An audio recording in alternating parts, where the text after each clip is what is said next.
Are you sure? Here's the 30-second lesson on what legends know. Never ask a bride why she's getting married. Don't wear a skirt on a windy day. Deodorant is not a shower.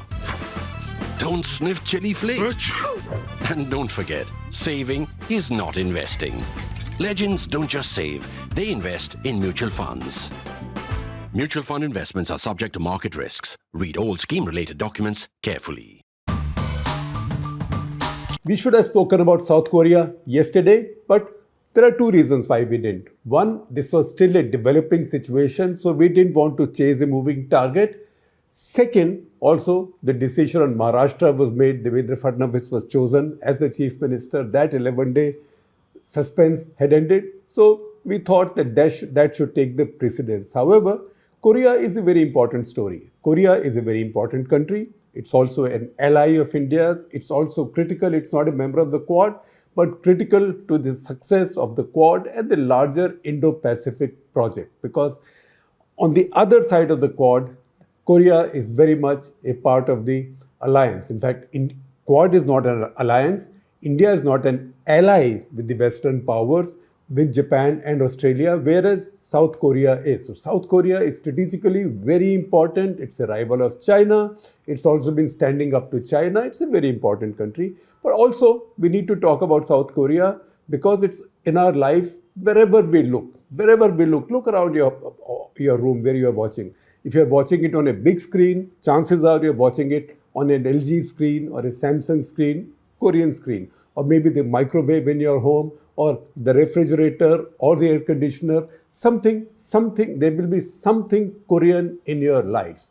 Because Korea was among the first countries to take full advantage of the opening up of Indian industry and economy. And they came in first with consumer goods, and then their footprint has increased and increased and increased, and it's been a very happy partnership with South Korea. In the period, India started opening up in 1991.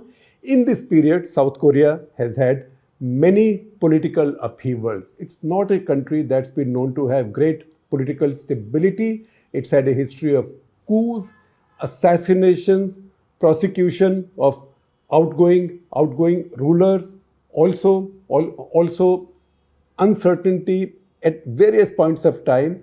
But the real talent of the Koreans lies in the fact that they've been able to immunize their economic activity from what happens politically. At the same time, their politics, their democracy, I know I've seen a lot of questions, especially in social media, that look, here is a country where the president declares the emergency and imposes the martial law, and it's been done so many times in the past, and yet on VDEM kind of rankings, the Swedish VDEM kind of rankings, India features way below South Korea. So what kind of fairness is this in rankings? Good point, good questions. At the same time, democracy came to South Korea very late. Democracy came to South Korea in 1987.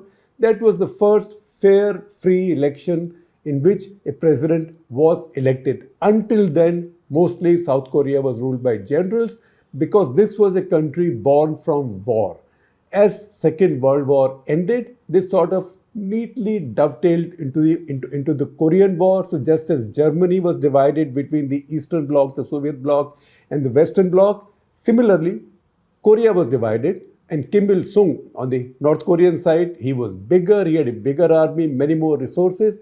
So at one point, Korea was all about to become a communist country, and then the Americans came in, and we know the Korean War, etc., etc. That's a story not for today. It's out of syllabus for today, and probably that's a story one of my colleagues will tell you in the course of time, or maybe if I'm able to persuade him, Praveen Swami will tell you in the course of time, because he will know it by heart. So this is a country born out of war.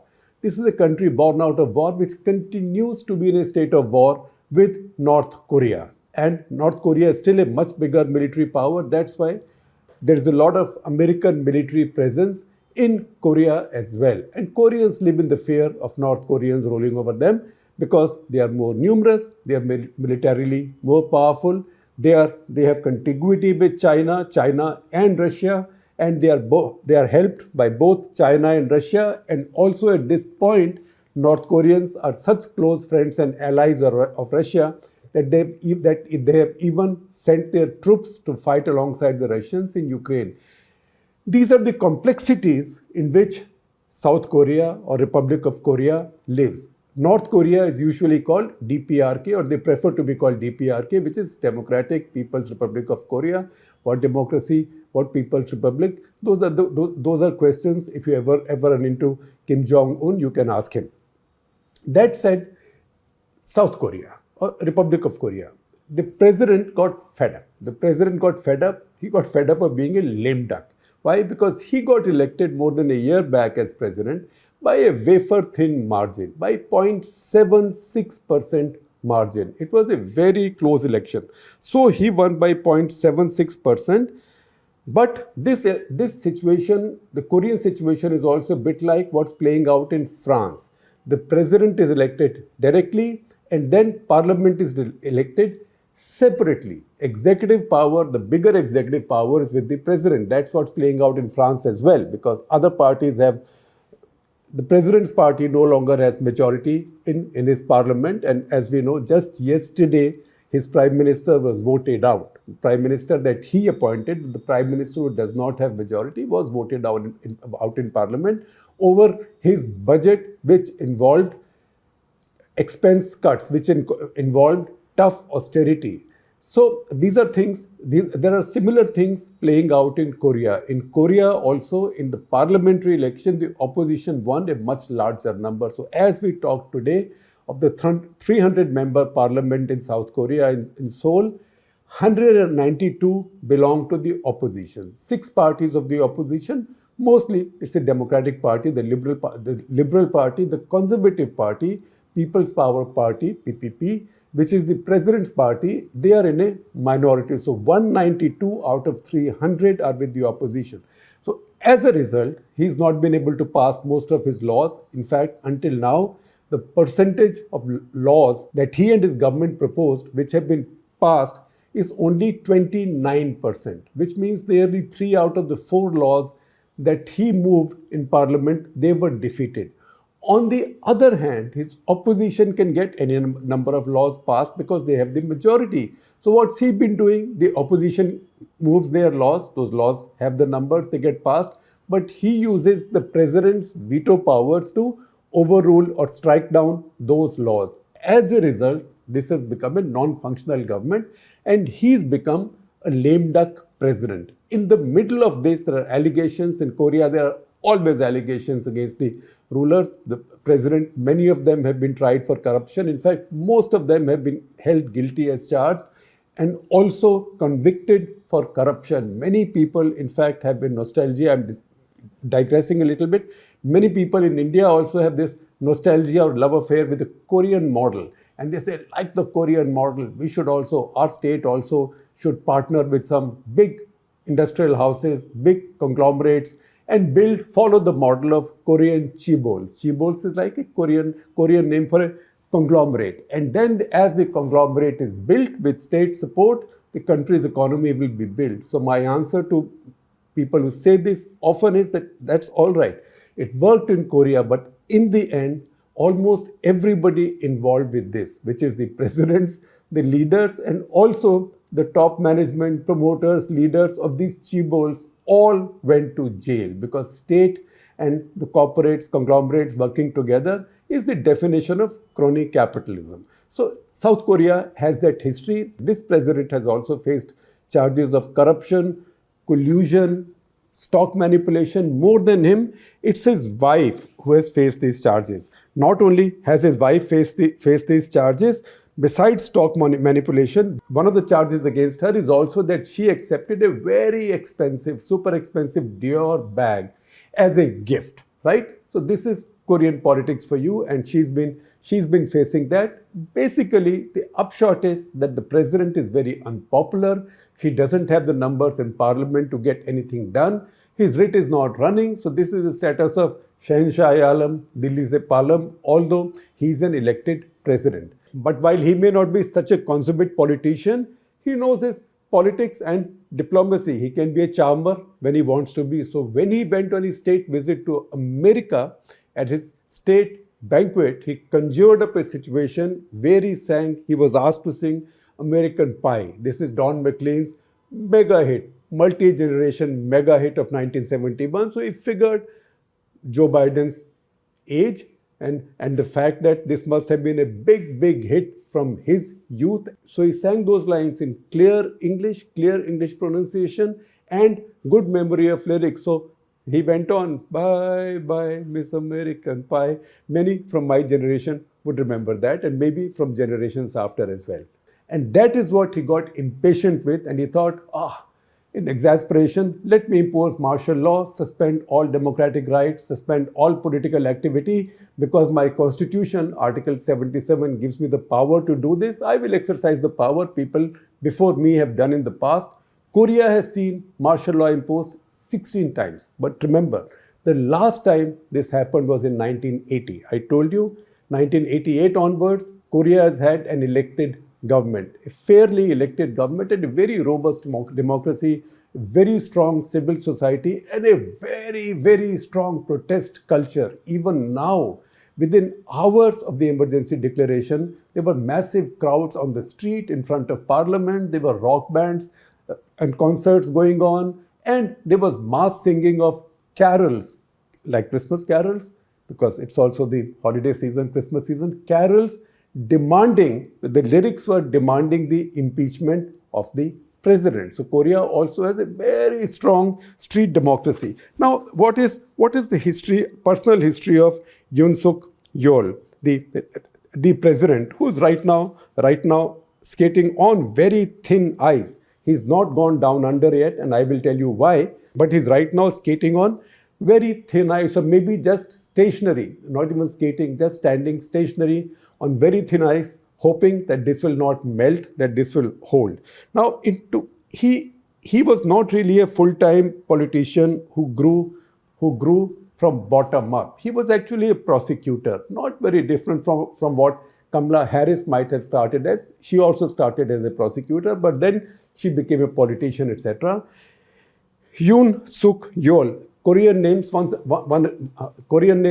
again, remember, like Chinese name, like Vietnam, like Chinese names, like most names in Eastern Asia.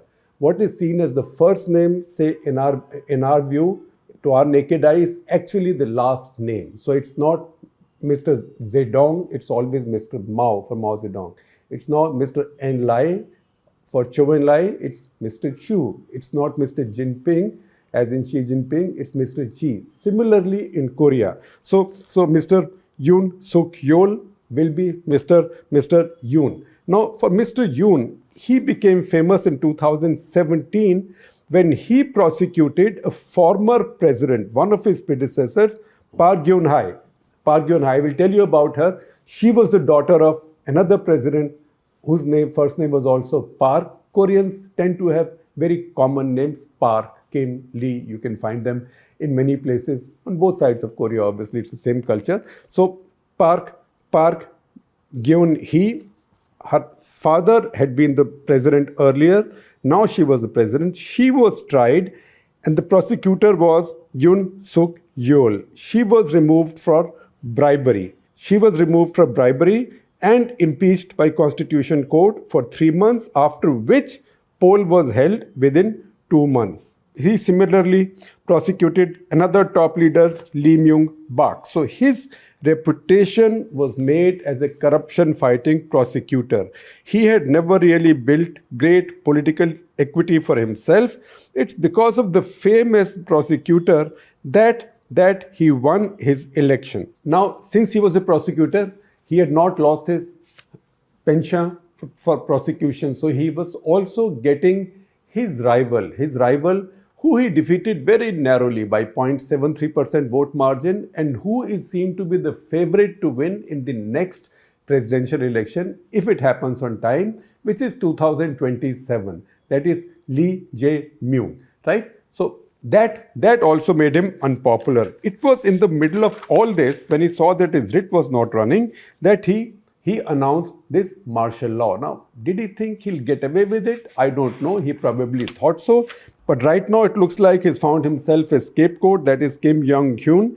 Kim Young-hyun was his defense minister. So the allegation is that it's the defense minister who advised him to impose the martial law. So he has first fired him. All right, catch hold of the usual suspect and slaughter him in public. That is done. And he's appointed a new defense minister. That is Choi Byung-hyuk, who was his ambassador in Saudi Arabia. By the way, Choi Byung-hyuk is also a former general. Most of the former rulers or presidents in South Korea have been former generals. Many of them military dictators, but even the first elected one was an army general. And I will go over that list as we go along. Now the question is, first of all, what happens now? What happens now?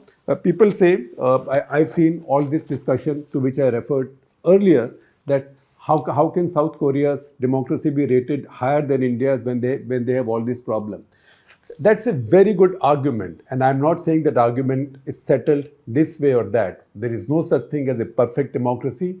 All democracies are perfect. If somebody says my democracy is perfect, I will say meet President Xi Jinping or Kim Jong-un, because only dictators call their democracies perfect. General Musharraf used to call his country a perfect democracy. He's fought with me personally, as in having an argument with me and saying, you have no idea of Pakistan's politics. It's completely changed since you used to travel as a reporter. Your knowledge is outdated. Pakistan is today more democratic than it's ever been. He said that to me as a dictator in public on camera. Ziaul Haq used to think his democracy is perfect. So every dictator says his democracy is perfect and nobody can argue with them. That's why they also grow with the delusion that it's perfect. Now, South Korean democracy is also not perfect, but see what happened when he announced this martial law. He announced this martial law, unlike what would have happened in Pakistan, where everybody would go home and say, the normal has happened. Right now, the normal has happened, isn't it? Because that's why in Pakistan, every coup is bloodless, because it's as if it's an inevitability. Jab hona hai, those guys come, they take over, right? No problem. In this case, thousands of people came out in the streets protesting. I told you the protest culture was out in the street, and even in the past, even in the heyday of dictatorship, tens of thousands have come out. They've been massacred by the police and armed forces. Then those presidents have been prosecuted, given life sentences, death sentences. In some cases, they were given death sentences and pardoned also. Again, we'll go over the rogues gallery in conclusion. But the protest happened, Parliament convened, and immediately the Parliament voted 190-0 to oppose, to reject the martial law. Because martial law, the president has the power to impose the martial law, usually because of military needs, because it's a country in a state of war.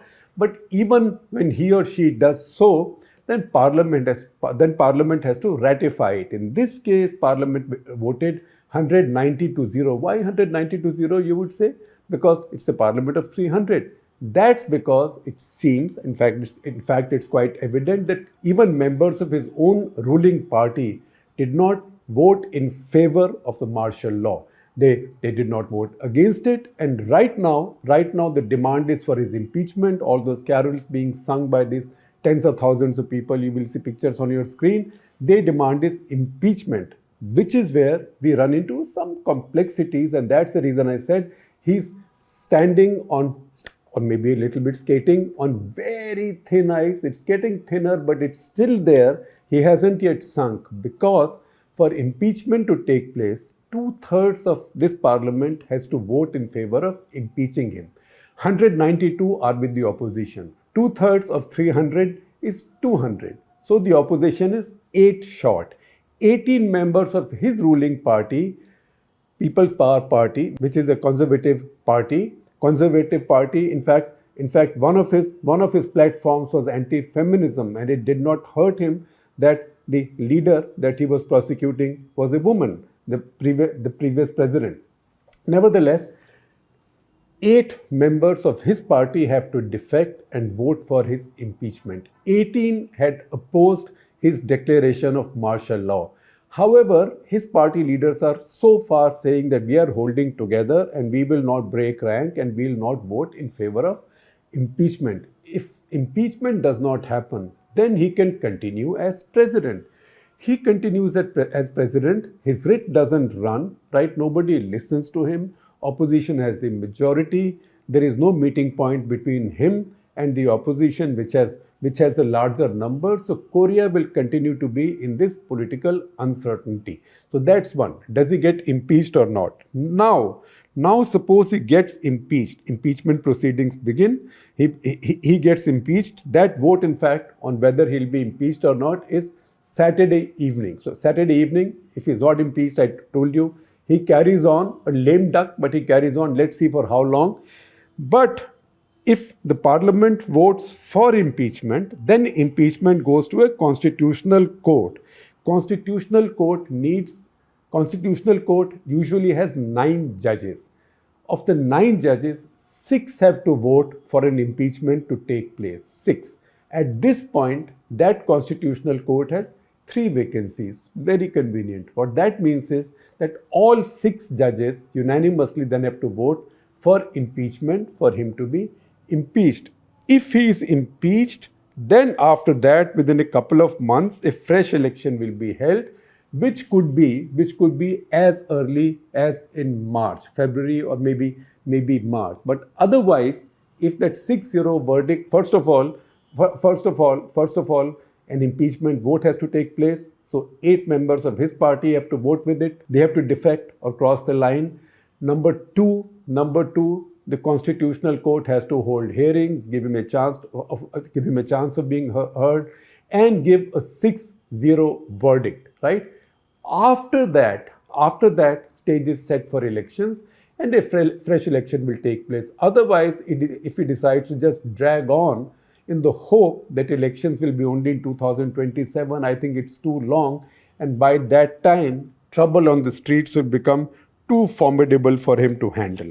No, he's quite a clever guy. Some of his actions right now might look that he's a bit nutty, but he's quite a clever guy. He knows something about running his politics because, after all, he's run his government so far despite not having a majority in parliament. He's also kept his partners, the American partners, very happy because South Korea is a very close ally of the Americans. They also have American security guarantees. They have a strong American military presence that keeps them protected from North Korea. There's always a clear and present danger of war. And in fact, many analysts have said that while you look at the world and you look at future uncertainty and instability, you look at Europe because of Ukraine, you look at the Middle East, or Taiwan, but the place where things could really blow up is the Korean Peninsula. So for him, Americans are very good partners. He's been very strongly anti-Chinese.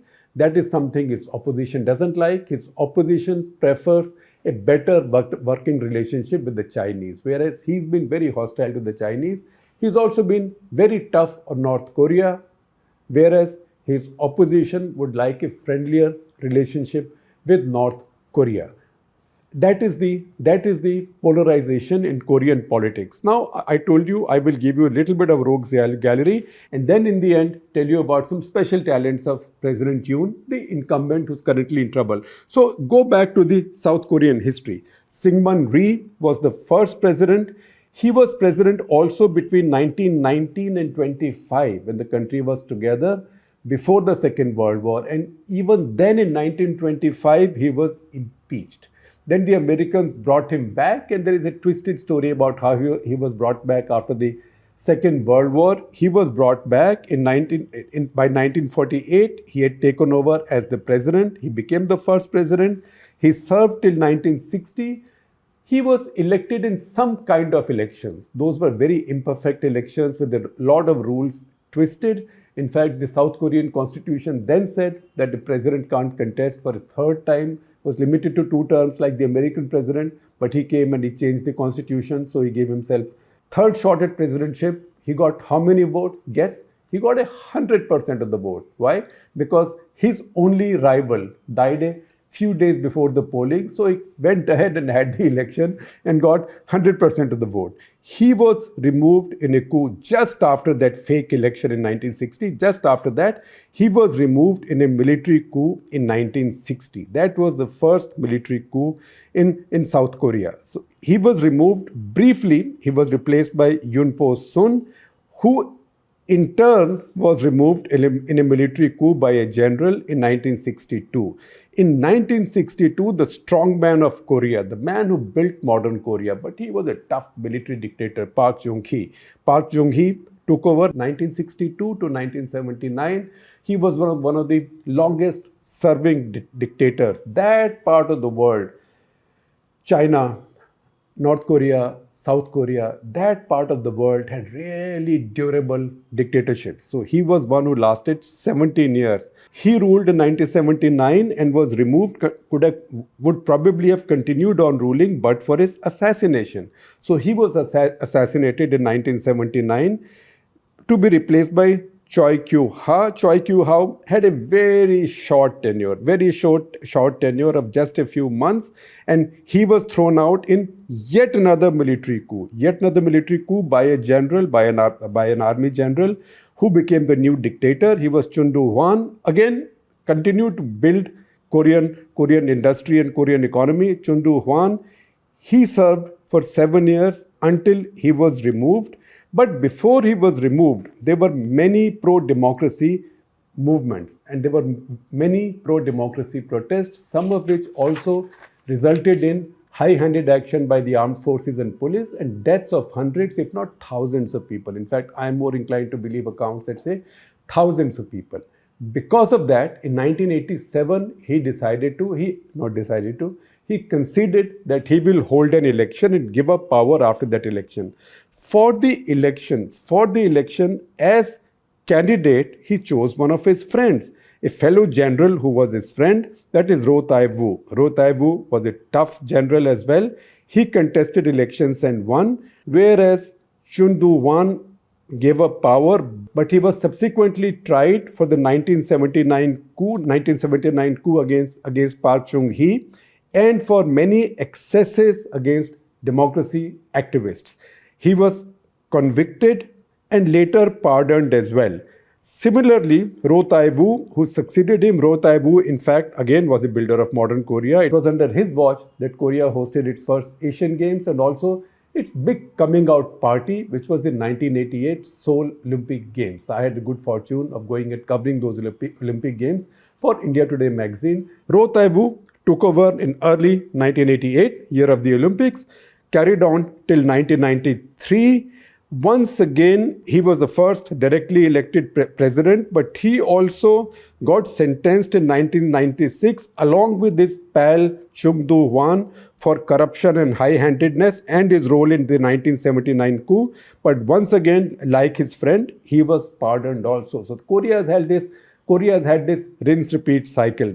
Then after him, 93 to 1998, came Young Sam, who oversaw both Roh and Chun's convictions, but his reputation got tarnished by the 1997 Eastern Asian financial crisis, where Korea suffered very badly, and he was put under house arrest. He was arrested, but under house arrest, so not so bad. The next guy, Kim Dae-jung, he is by far the most respected of Korean leaders. 1998 to 2003, he served. He earned the Nobel Peace Prize for improving his relationship with North Korea. However, he had had a tough life before that. In 1973, because he was a democracy activist, in 1973, he was kidnapped by the KCIA, which is the Korean CIA. He was kidnapped by them and charged with all kinds of crimes. Even later, he was charged with many crimes, particularly the charge of leading or causing the uprising of Gwangju. Now, Gwangju uprising is the one where thousands of protesters had died, and that's where his two other predecessors were tried for excesses. Now, he was tried earlier by the dictators for leading that democratic uprising, and after that he went into exile. He taught at Harvard University. Charges against him were sedition, conspiracy, etc. The Americans, the CIA, pulled him out of South Korea and gave him safe refuge in America. He was teaching at Harvard University, from where he came back to lead South Korea between 1998 and 2003. Then came Roh Moo-hyun, 2003 to 2008. He faced impeachment for election violations and corruption and died by suicide while the probe was on. This is a very tough history. This is by no means a boring political system. He was succeeded, he died by suicide. He was succeeded by Lee Myung-bak from 2008 to 2013. He was later tried for corruption, convicted, given a 15-year sentence, and then ultimately pardoned. Then came Park Geun-hye. Park Geun-hye is the one that the current president prosecuted. 2013 to 2017, she's the one who was prosecuted by the current president, by President Yoon in 2017. She's the daughter of General Park Chung-hee, the longest-serving Korean dictator, 1962 to 1979. She was prosecuted, impeached, and sentenced for 20 years, but again pardoned, right? And then came Moon Jae-in. Moon Jae-in, 2017 to 2022, the immediate predecessor of Yoon Suk Yeol, the current president. He was suspected in a bribery case involving his son-in-law. He was not arrested and charged, however. So looks like things have been calming down in South Korean politics. At the same time, the fate of Yoon Suk Yeol will now tell us what happens from now on. Will the same cycle of prosecution, impeachment, sentencing, and maybe pardon will be repeated? We don't know.